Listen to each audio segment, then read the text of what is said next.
Hola chicos, Historia del arte y de la cultura 17. El fabuloso Egipto, misterioso, imponente. La cultura que irradió una claridad al mundo que todavía hoy asombra y es objeto de múltiples investigaciones, foros, publicaciones, películas, comentarios. Sigue siendo asombroso. Hoy vamos a ver creencias sobre la vida de ultratumba, ultra, más allá de la tumba. La segunda vida que ellos apuntaban. Con los egipcios, la religión experimenta un paso de gigante en la concepción de las religiones modernas actualmente existentes. Se pasa de aquel tribal tótem o animal protector, de las prácticas de los chamanes y hechiceros, del animismo o veneración a tus difuntos, se pasa a una espiritualidad muchísimo más compleja, con estructuras sociales que llegan a absorber prácticamente la vida del creyente. Ya hasta tal punto que el objeto de esta vida solo sería el prepararse para la otra. El hacerse un sitio, una posición, un estamento en la otra más duradera. Cosa que comparten hoy, pues, muchas de las religiones modernas.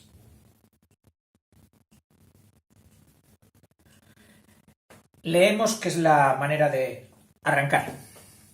Dice: creencias sobre la vida de ultratumba. Los egipcios creían que el compuesto humano, el hombre, compuesto, estaba constituido por un elemento material, el cuerpo, y dos elementos espirituales que dice aquí, el Ba y el Ka. He estado leyendo porque estos dos conceptos son muy difíciles de extrapolar de la mentalidad egipcia a la mentalidad actual. Nosotros, en este momento, tenemos lo que se llama la ciencia de la psicología, con sus compañeras, la psicometría, el psicoanálisis, etcétera, etcétera, muchísimas. No son los supuestos, ni las concreciones, ni la terminología, por supuesto, de los egipcios. Ellos intuyeron también tal complejidad en el comportamiento humano que dedujeron que aquello no podía provenir de una forma simple, sino de algo compuesto. ¿Y cuáles serían las partes que ellos vieron?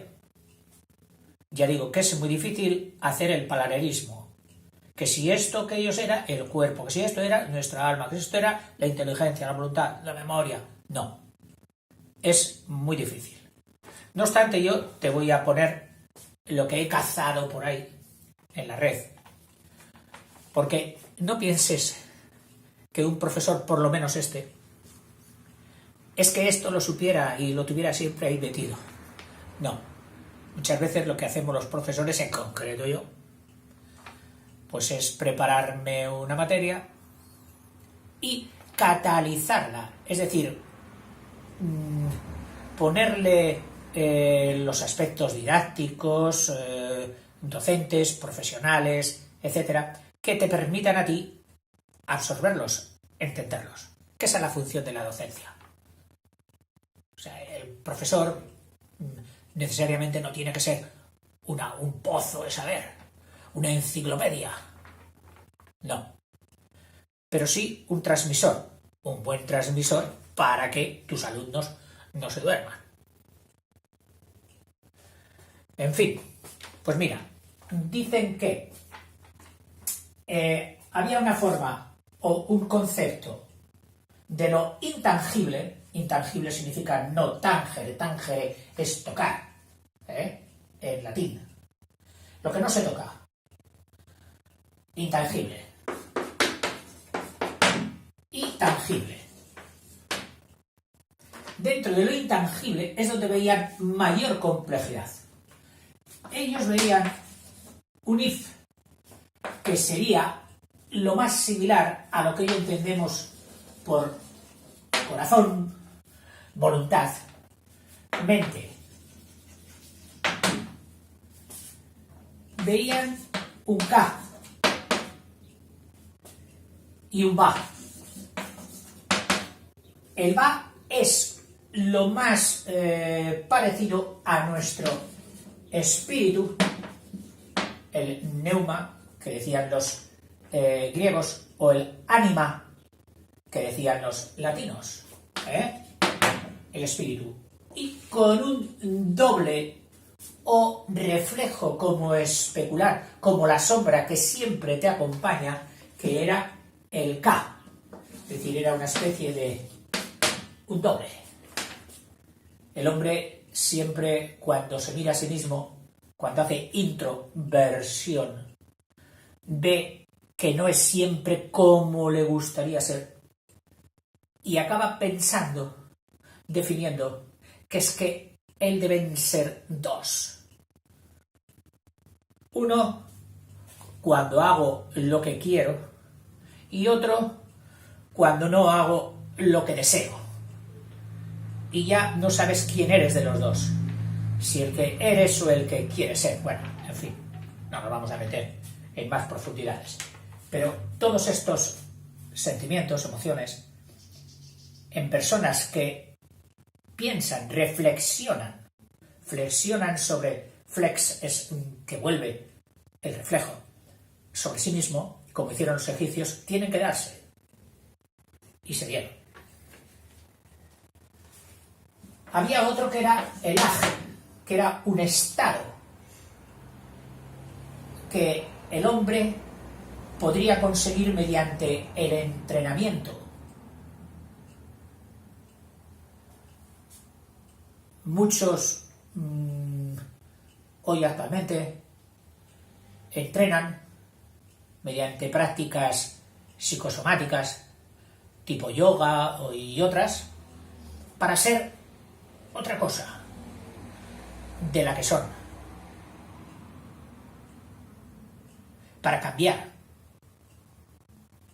ese otro estado deseado. Sería lo expresado, quiero decir yo, por los egipcios con la palabra aj. Luego tenía el nombre, que parece algo más concreto, el ren.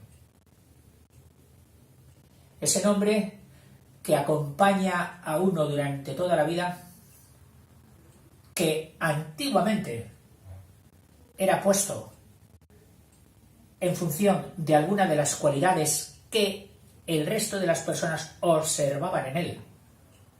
Es decir, no era un nombre cogido de un taco de calendario y decir, bueno, le corresponde este o el de su padre o el de no sé quién, pum, cha, toma niño, hala, para que te llamen y te conozcan durante toda la vida. No. Sino que en las culturas antiguas el nombre era ya como una primera definición de lo que la sociedad veía en esa persona.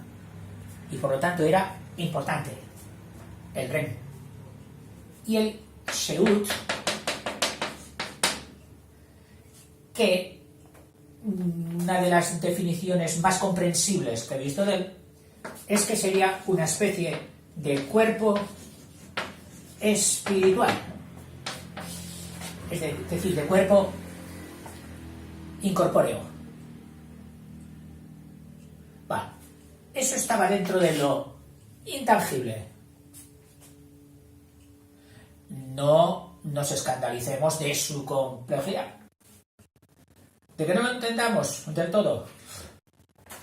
Supongo que habría que estudiar muchísimo para lograr descifrar cuáles eran sus conceptos precisos en el Antiguo Egipto. Y dentro del tangible estaba el Ja, que por supuesto es el cuerpo material, el cuerpo de las vísceras, el soma, el cuerpo material, el soma, aquel que había que conservar para que todo esto, especialmente el Ba y el Ka, pudieran seguir viviendo y constituyendo la persona. En los libros más sencillos y sin ánimo de complicar a los alumnos, sino como yo estoy haciendo aquí ahora, solo hablan del Ka, el Ba y el Ja. Te los pongo aquí porque si dice, profe, vaya lío que ha metido usted, quédate solo con el Ja, el cuerpo, y con el Ba, que sería lo más famoso, lo más parecido al espíritu, y el Ka, una especie de doble o dicotomía acompañante del Ba. También nos hablan del Hu, que sería lo más parecido a la inteligencia.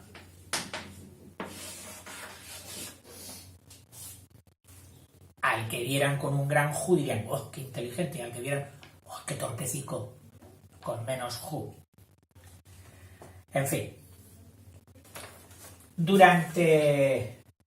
Después de la momificación y la conservación del cuerpo, se supone que el Ja, ya momificado, esperaba la visita del Ka y del Ba para seguir viviendo.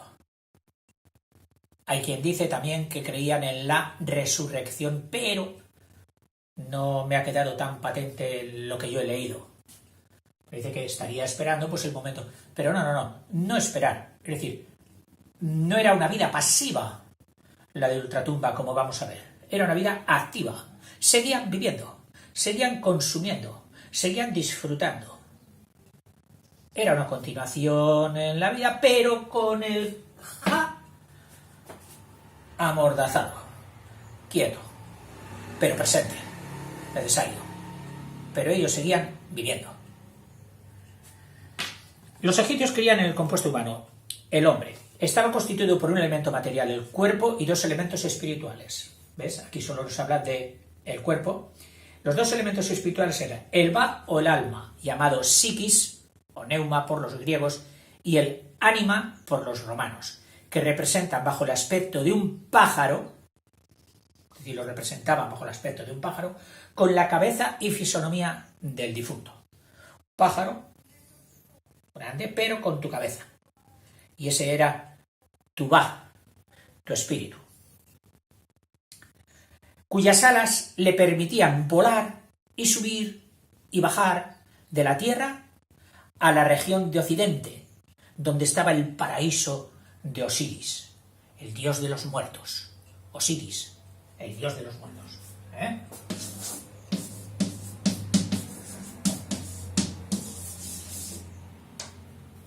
El dios de los muertos. Y luego estaba el Ka, o el espíritu guardián. Era como el reflejo espiritual del difunto. Un reflejo. Su espectro, su sombra, que le protegía y acompañaba eternamente en la vida ultraterrena, en la vida del más allá. ¿Tiene alguna similitud esto con el ángel de la guarda? Igual que lo había hecho antes de la muerte. Hay que tener en cuenta que toda esta base de creencia egipcia se trasladó mediante especialmente durante el helenismo, toda la época ptolomeica de 4 siglos, con la iniciación del cristianismo ya en ciernes. El cristianismo, cuando nació, fue hijo de su tiempo también. Y estuvo imbuido, no cabe otra posibilidad, no sólo por las enseñanzas del profeta Cristo, sino por las filosofías de la época. En concreto muchísimo Platón, el platonismo, que fue el gran mentor de toda aquella época, que se ve en muchas reminiscencias que luego ha arrastrado al conceder más importancia al alma que al cuerpo. Platón, el cuerpo nefasto, los caballos que te llevan a la desesperación y a la ruina. El alma, lo bueno. El espíritu, lo bueno. La carne, lo malo. Platonismo puro, que contagió al cristianismo, que no se parece nada en eso a los conceptos que había en el Antiguo Testamento del cuerpo y alma, pero en nada. En fin, seguimos. Para los egipcios, la muerte no era más que la separación del elemento corporal de los elementos espirituales. O sea, cuando el Ja se separaba del espíritu, aquí, cuando cortaban por aquí, como se pone el simbolito de las tijeras, eso era la muerte. Estos podían seguir viviendo eternamente después de esta separación. Estos, a condición de tener un apoyo material donde incorporarse de nuevo, o sea, meterse en el cuerpo, incorporarse de nuevo, ya fuese el cadáver debidamente conservado, el mejor soporte para el alma, ya una imagen material del muerto, o sea, falta del cuerpo, una imagen material del cuerpo, del muerto, que serían esculturas en madera o en piedra, o bien, más barato, relieves, bajorrelieves o altorrelieves, también en madera o en piedra, con las mismas medidas y rasgos que el difunto. Es decir, no valía uno cualquiera, no, te lo tenían que hacer a ti. Tus medidas, tu grosor, tu esto, tu tal, que fueras tú. Que podías sustituir al cadáver en caso de su destrucción. Lo tenían todo pensado. ¿Y si mi momia es víctima de los gusanos, de un derrumbamiento, de los robos, etcétera? ¿Qué pasará conmigo? Le decían, no sabe usted. Alternativa, plan B. Estatua. Oiga, ¿y si la estatua también? Plan C. Bajorrelieve o relieve. Y plan D sería la pintura, seguro. Era de gran importancia, pues, para asegurar la personalidad del difunto y su eterna existencia ultraterrena, mantener el cadáver incorrupto y evitar su destrucción. De ahí la práctica del embalsamamiento, que, como la misma palabra dice, es meterte en bálsamos, en sustancias que hacían que la carne no se corrompiera. Y procedían entonces a la momificación, a envolver ese cadáver ya embalsamado en vendas de lino, normalmente, que protegieran de el ambiente externo, que aunque ellos no lo sabían, es el que realmente pudre las sustancias. Con los hongos que están por aquí, caen, y las bacterias que se generan. Muchas de ellas, bacterias de las que ya teníamos nosotros dentro. Bien. Y el empeño en ocultar, y para ello también tenían un empeño en ocultar, el lugar donde estaba el cadáver en las tumbas y procurarle, dotarle de la compañía de estatuas y relieves, retratos del muerto, lo que explica la cantidad de estatuas, relieves y dibujos representando al difunto encontrados en las tumbas egipcias. Cantidad de estatuas, y todas del mismo difunto. Le aseguraban la continuidad. Creían también que el alma, después de la muerte, seguía teniendo las mismas necesidades que durante la vida. Por eso era necesario instalarla en una casa adecuada a la nueva existencia, la tumba, considerada como morada eterna de los muertos vivos, y rodearle al muerto vivo de los objetos que usaba habitualmente. Mobiliario, no, que esta era su silla, esta era su cama, allí. Objetos de uso personal, iba a decir el cepillo de dientes, no lo sé, a lo mejor lo tenía. La limpieza de la dentadura es una cosa antiquísima, pero antiquísima yo creo que se va al paleolítico. Claro, todas las cosas que se quedaban en la dentadura, el hombre, cuando veía que generaban malos olores, pues entonces trataba de quitarlas con qué, pues con lo que tuviera a mano, con punzones, con huesos, con espinas, etc. Y no, seguramente en Egipto ya debían utilizar algo de tipo fricativo. De ahí viene el dentifrico, dentifrico, dientes fricare, rozare. Bien, vamos, que le metían de todo. Su cuchillo favorito, allí. Su alimento favorito, allí. Dice, por eso es necesario instalar el que usaba habitualmente, y de sus servidores. Si había sido importante y había tenido servidores. Para lo cual se depositaban en la tumba pequeñas figuras de estos. Ya no importaba el tamaño, puesto que no estaban preparados para la vida de ultratumba de los servidores, sino que solamente debían servir al dueño, en actitud de realizar los mismos trabajos que en la vida terrenal. El que acarreaba el agua, el que doblaba la ropa, el que cocinaba, el que mataba a los animales, etc.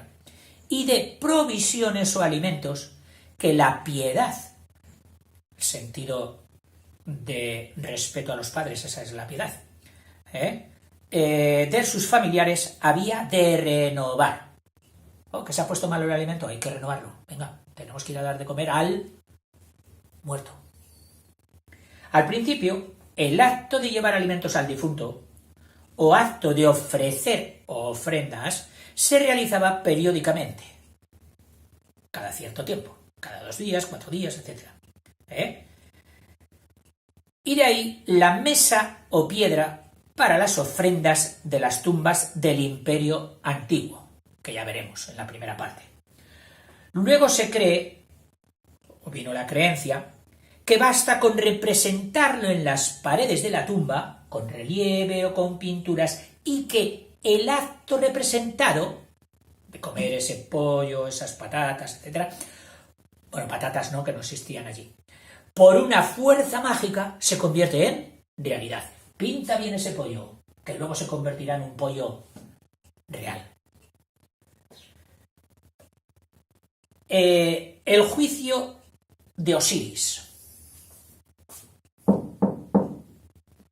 Aparece en las religiones un dios ya no director del mundo, sino vigilante, antropomórfico, igual que en la sociedad, las autoridades y tus compañeros y vecinos están pendientes de tu comportamiento.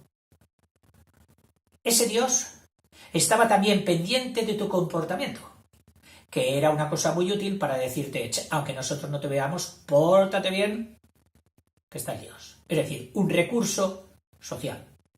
El Dios remunerador. Y con esto no quiero entrar en dogmas ni en creencias. Eso cada persona es muy libre. Yo solo veo el aspecto humano. Precisamente en los comportamientos sociales y cívicos que hoy decimos, los aspectos de educación y todo eso, los que hemos vivido en las primeras épocas de nuestra vida bajo un espíritu religioso imbuido del pecado y la virtud, del premio y el castigo divino, se recurría educacionalmente en las escuelas a esto para poner base a una conducta ética.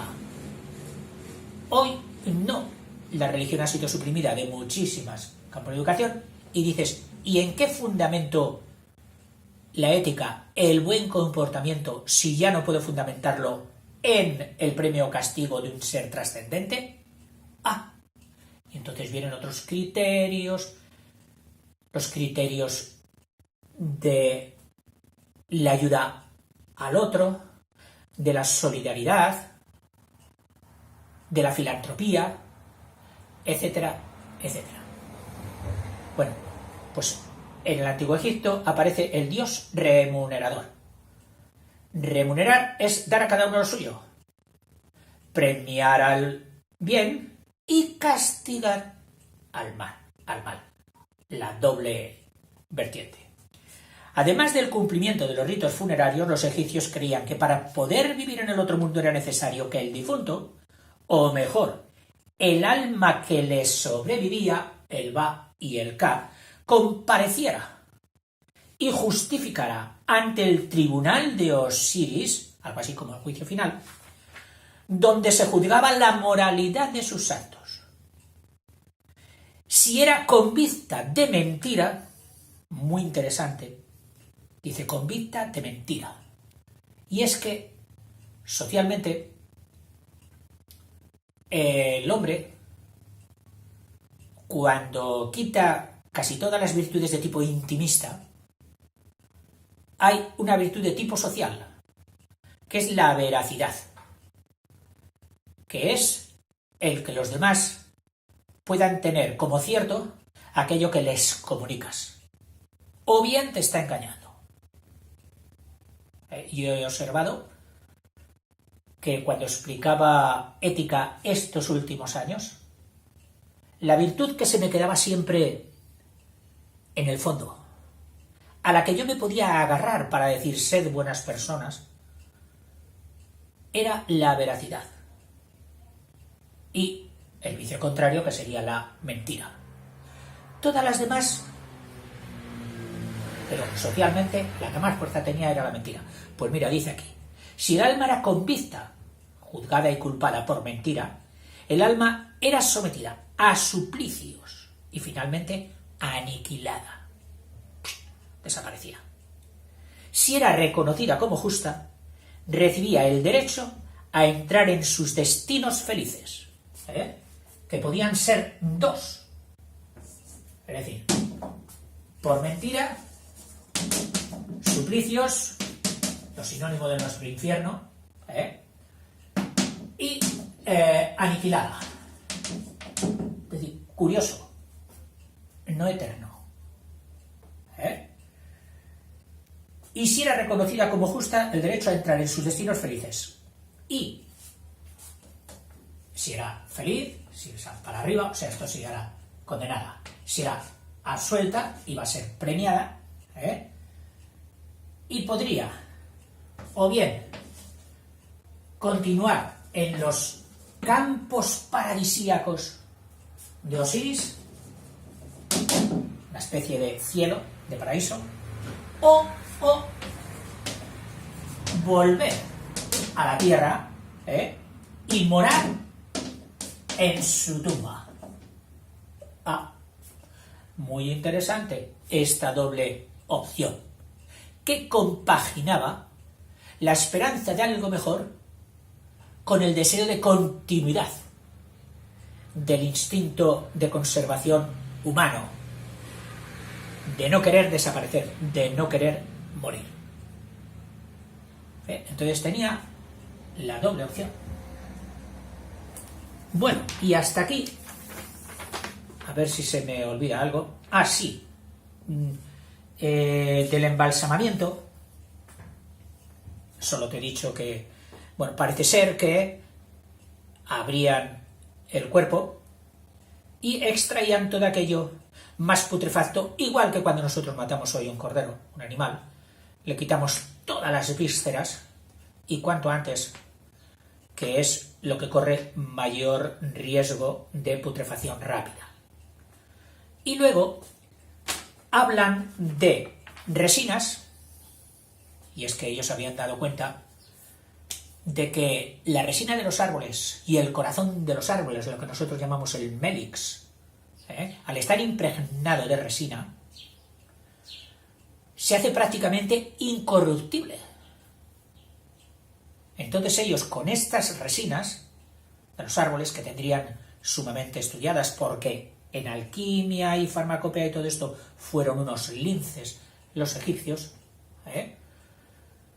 utilizaban todas estas mezclas para bañar, para embalsamar al cuerpo. Y, sobre todo también, el agua es lo que tú sabes que necesita todo ser vivo para vivir. Y también las bacterias. Entonces, si tú, de un cuerpo, quitas el agua, a las bacterias les estás diciendo, se os acabó la vida, aquí ya no tenéis agua para vivir. Que eso es lo que utilizamos hoy cuando desecamos un alimento, como el bacalao, como la mojama, etc. Y para desecarle empleaban sustancias altamente hidrófilas, es decir, que cogen el agua del ambiente.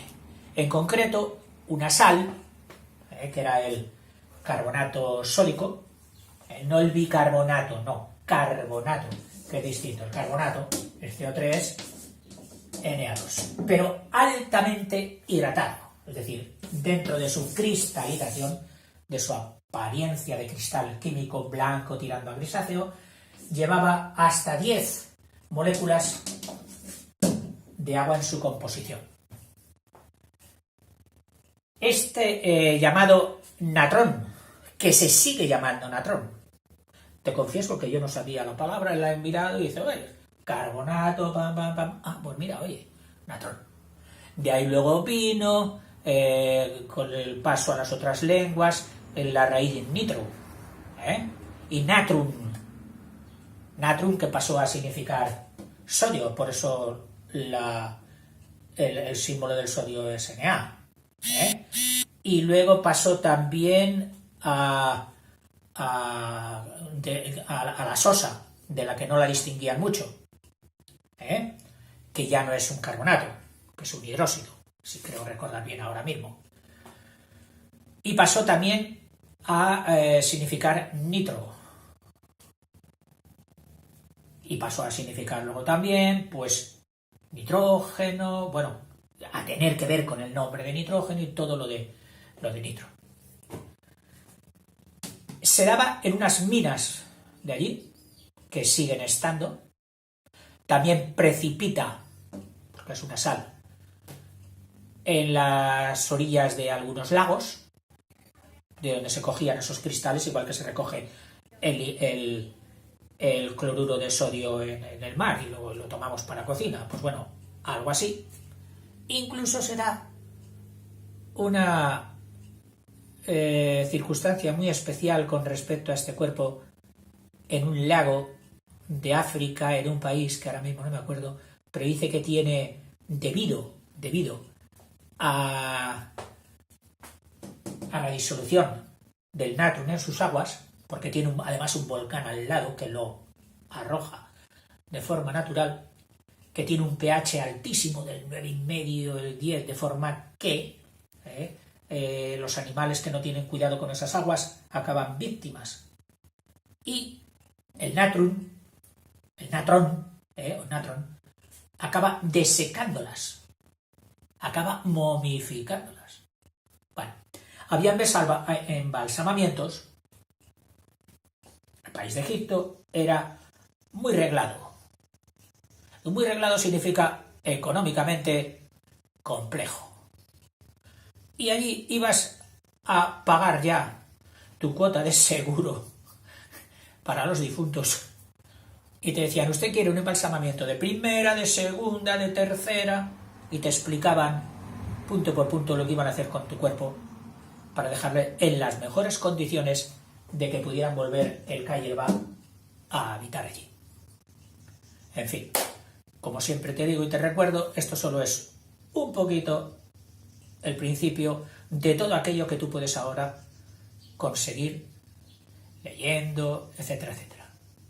Venga, hasta luego.